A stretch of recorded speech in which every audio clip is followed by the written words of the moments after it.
السلام علیکم۔ کہتے ہیں کہ ایک 2001 سے یا اس سے کچھ پہلے بھی پلاننگ بہت بڑے سطح پہ کی گئی، اور یہ جو پلاننگ ہے یہ صہیونیوں نے کی، اور کہاں پہ کی؟ ظاہر ہے کہ ان کا سب سے بڑا مرکز تو اسرائیلی ہے اور اس کے بعد امریکہ ہے۔ تو انہوں نے کس طرح سے کی کہ یہ اسلامی ملکوں کو ایک ایک کر کے قابو کرنا ہے، ایک ایک کر کے تباہ کرنا ہے۔ تو سب سے پہلے سب سے جو تیز ریڈیکل تھا وہ افغانستان کو سمجھا گیا، تو سب سے پہلے افغانستان کو تباہ کیا گیا، پھر اس کے بعد عراق کو کیا گیا، پھر اس کے بعد لیبیا کو تباہ کیا گیا، پھر شام میں وہ جاری رکھا کام، اور حال ہی میں وہ بھی ان کا کام مکمل ہو گیا، ان کی مرضی سے ہو گیا۔ اور اردن نے تو ویسے ہی سرنڈر کر لیا تھا۔ سعودی عرب اور یہ جو متحدہ عرب امارات اور عمان ہیں، یہ تو ہے ہی نہیں، ان کے اندر تو شاید وہ کوئی اسلامی غیرت والی بات ہی کوئی نہیں ہے۔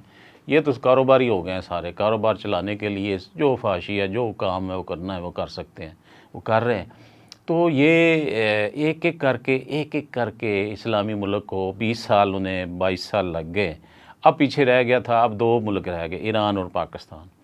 تو ٹارگٹ تو ان کا پاکستان ہے۔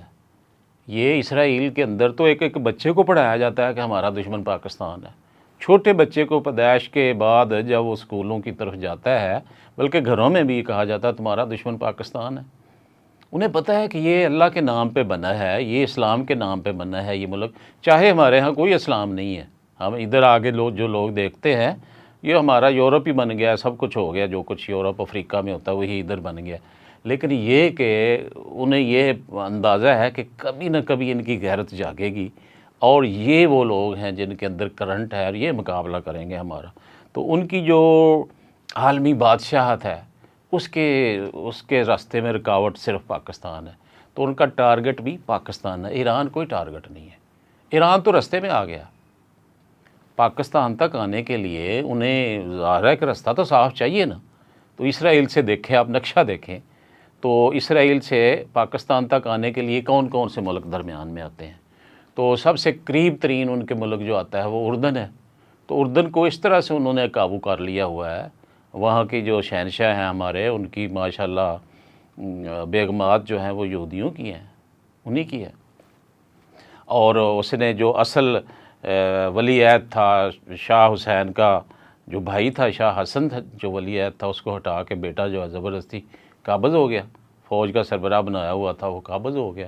وہ قابض ہو گیا، اور وہ ظاہر ہے جس کی مرضی سے قابض ہوا ہے ان کی مرضی سے چلنا تھا۔ تو اس نے مکمل طور پہ اپنے ملک کے اندر فلسطینیوں کو ختم کر دیا۔ فلسطین جو اس کے ملک میں پناہ لیے ہوئے تھے، مار مار کے بھگا دیے۔ بہت تھوڑے سے 1-2 کیمپ ہیں کہیں سائڈوں پہ، حالانکہ سب سے قریب ملک وہ ہے، سب سے بہت بڑا ملک ہے، وہ چھوٹا نہیں ہے، کافی جگہ ہے وہاں، اور سارے ملک اس کی مدد کرتے تھے، اسلامی ملک اردن کی، کہ یہ جناب فلسطینیوں کو پناہ دیے ہوئے ہیں۔ لیکن اس نے اتنی زیادہ غداری کی، اور وہ وہاں ختم ہو گیا وہ اسلامی ملک، آپ اس کو گنے ہی نہ، اردن کو بالکل نہ گنے۔ سب سے پہلے وہ آتا ہے، اس سے کہ آگے کویت ہے۔ کویت کا حال آپ جانتے ہیں کیا ہوا تھا۔ جو سمجھدار لوگوں نے پتہ ہے کہ پہلے صدام حسین سے عراق سے والوں کو کہہ کے اس کے اوپر حملہ کرایا، اسے تباہ کروایا، وہ لوٹ مار انہوں نے کی۔ تو اس کے بعد صدام حسین کی باری آ گئی، اور اس کا بھی انہوں نے انتظام کر لیا جو کرنا تھا۔ تو کویت بھی رستے سے ہٹ گیا۔ آگے شام کی بات کریں، اگر سائڈ پہ جو ہے، ایک سائڈ پہ شام ہے، تو شام میں 2 بڑے گروہ تھے۔ ایک وہ حافظ الاسد جو تھا ماشاءاللہ، اور اس کا بیٹا پھر آگے وہ بھی اسی طرح کا نکلا۔ اس کو ایران نے سپورٹ کیا، اور اس طریقے سے کیا کہ جناب اہل سنت کو بے تحاشا قتل و غارت کی۔ اور دوسری طرف وہ اہل سنت کے گروہ تھے۔ تو یوں سمجھے کہ وہاں وہ کربلا والا بھی معاملہ چل رہا تھا، کہ جس طرح وہ کربلا کے واقعے کے بعد 2 گروہوں میں شام تقسیم ہو گیا تھا، سیم وہی ہو گیا۔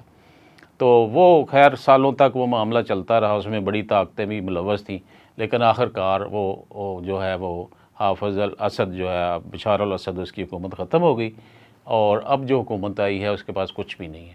اور یہ خبریں یہ آئی ہیں کہ اسرائیل نے ان کے انقلاب کے دوران ہی اس کا سارا اسلحہ تباہ کر دیا، ٹینک، جہاز، ہر چیز تباہ کر دی ہے۔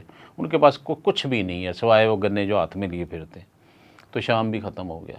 آگے عراق پہلے ہی امریکہ نے قبضہ کر لیا تھا، اور کتنے سال قبضہ رکھا، اس کے بعد جو چھوڑا تو اس کی اپنی مرضی کی حکومت وہاں قائم ہے، وہ بھی راستہ صاف ہو گیا۔ اب صرف رہ گیا ایران۔ ایران یوں سمجھے کہ پاکستان کے رستے میں آخری چٹان ہے، اور رستے میں آ گیا ہے۔ اگر شاید رستے میں نہ ہوتا، یہ ایک سائیڈ پہ ہوتا نا، تو شاید ایران کو بھی کچھ نہ کہتے۔ اس کی وجہ تھی کہ ایران والوں کی پالیسیاں بھی ماشاءاللہ ایسی ہی ہیں، وہ بھی کافی حد تک انہوں نے اسلام کو نقصان پہنچایا۔ گو مسلمان بھائی ہیں ہمارے، لیکن انہوں نے بھی اسلامی ملکوں کے اندر ہی فساد برپا کیا ہے۔ اسرائیل کے ساتھ زبانی کلامی اب تک رکھا ہے، امریکہ کے ساتھ زبانی کلامی رکھا ہے، لیکن عملی طور پہ اسلامی ملکوں کو، 2-3 اسلامی ملکوں کو انہوں نے نقصان پہنچایا، اور یہ ان کی انتہائی بیوقوفی تھی۔ شاید اب سمجھ آ گئی ہو، تو اب انہیں اب ان کو صرف رستہ لینا پاکستان میں، پاکستان کے لیے رستہ چاہیے۔ اگر آج بھی ایران رستہ دے دے، یہ کچھ بھی نہیں ہے اس کی ایٹمی یہ سب بکواس بازی ہے۔ نہ ایٹم ان سے بننا ہے، نہ وہ بنا سکنا، اتنی ان کے پاس نہیں ہے۔ اور اب جو اگر کچھ تھوڑا بہت تھا تو وہ سائنسدان مار دیے انہوں نے، وہ جو ان کی وہ بنائی ہوئی تھی لیبارٹریاں وغیرہ تباہ کر دی ہیں۔ اب کیا انہوں نے کرنا ہے؟ تو اب کچھ بھی نہیں ہے، صرف اب رستے میں وہ ہے، جب وہ رستے سے یا تو ہٹ جائے یا رستہ دے دے، پاکستان کے لیے رستہ دے دے، تو بس کوئی مسئلہ نہیں اس کے لیے۔ پاکستان کو سوچنا چاہیے، ہمیں سوچنا چاہیے کہ یہ ساری پیش بندی جو ہو رہی ہے ہمارے لیے ہو رہی ہے، کسی اور کے لیے نہیں ہو رہی۔ ان سے ان کو اتنا خوف نہیں آتا۔ تو ایران تو وہی تھا، آدھی چیزیں تو انہوں نے ایک رات میں تباہ کر دی۔ اب یہ الگ بات ہے کہ دوسرے کچھ ممالک اس کی مدد کر رہے ہیں، اور کسی حد تک جو آبی کارروائیاں اس طرح کی انہوں نے کی ہیں کہ تھوڑی سی تشفی ہماری ہوئی ہے کہ چلو شکر ہے، اللہ کا شکر ہے کہ کچھ نہ کچھ تو ہوا ہے نا۔ ورنہ اگر اسرائیل کے 200 جہاز آئے ہیں تو اس میں سے کوئی 50 جہاز گرے ہوتے تو پتہ چل جاتا کہ آگے کو ملک بیٹھا ہوا ہے۔ لیکن کہاں گئے؟ ان کے میزائل سوئے ہوئے تھے، کیا ہوا؟ سب کچھ، نہ ان کے ہوائی جہاز تھے کہیں، نہ کوئی میزائل تھے، کچھ بھی نہیں تھا۔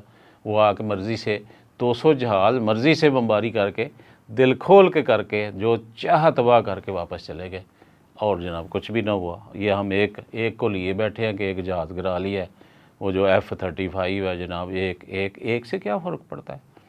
جہاں جس کے پاس 500-600 جہاز ہیں، اس کو 1-2 سے کیا فرق پڑتا ہے؟ 10 بھی گر جائیں، 20 بھی گر جائیں، کیا فرق پڑتا ہے؟